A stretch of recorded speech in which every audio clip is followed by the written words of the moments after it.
Tous les processus de l'entreprise sont importants, ils génèrent tous de la valeur. De nouveaux projets sont nécessaires pour leur amélioration continue ou leur réforme.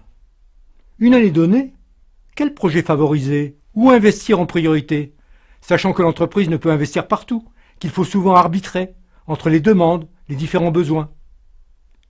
Il est donc clé de savoir quels sont les processus prioritaires. La réflexion est alors du type alignement stratégique. Quel processus est plus important par rapport aux objectifs stratégiques de l'organisation? C'est là une approche utilisée par tous les cabinets de consultants du monde pour déterminer les priorités d'action. Une bonne symbolisation des objectifs stratégiques d'une entreprise peut être son tableau de bord, Balance Scorecard. Les critères de croissance et de profit, de satisfaction client, d'efficience, de productivité, d'agilité, d'implication, de niveau de personnel. Ces objectifs se doivent d'être pondérés. Par exemple, cette année, l'augmentation de la satisfaction client est plus cruciale pour nous que le taux de profit.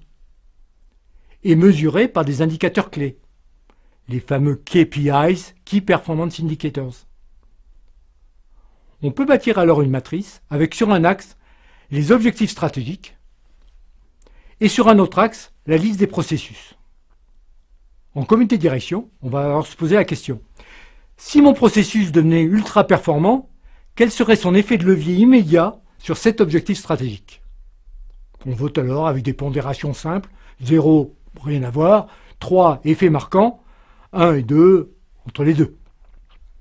Une fois ce tableau rempli, on essaye de calculer l'effet de levier cumulé des processus sur les stratégies, en faisant un calcul simple de multiplication.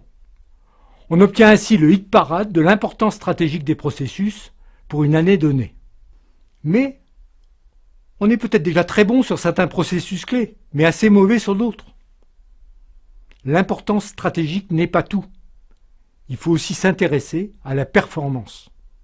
En se comparant à la concurrence, en faisant des benchmarks, en regardant ce que savent faire les autres, non seulement chez les concurrents, mais chez de nouveaux entrants dans d'autres secteurs, on peut apprécier la performance de chacun des processus.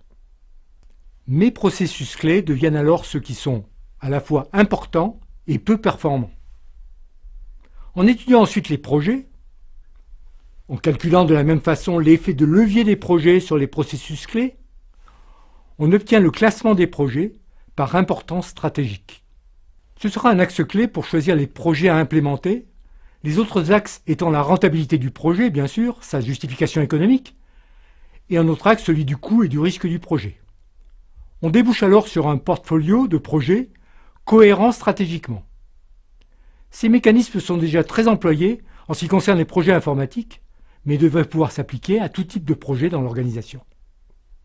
Cette approche entreprise, direction générale, indispensable pour les arbitrages, les systèmes de décision, peut se démultiplier dans toutes les fonctions, dans tous les services.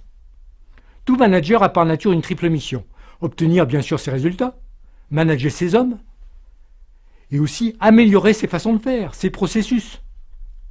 Il a donc lui aussi un tableau de bord, des processus, des projets. La même méthode lui est totalement applicable. Les processus sont ainsi bien au cœur de toutes les méthodes de déploiement stratégique.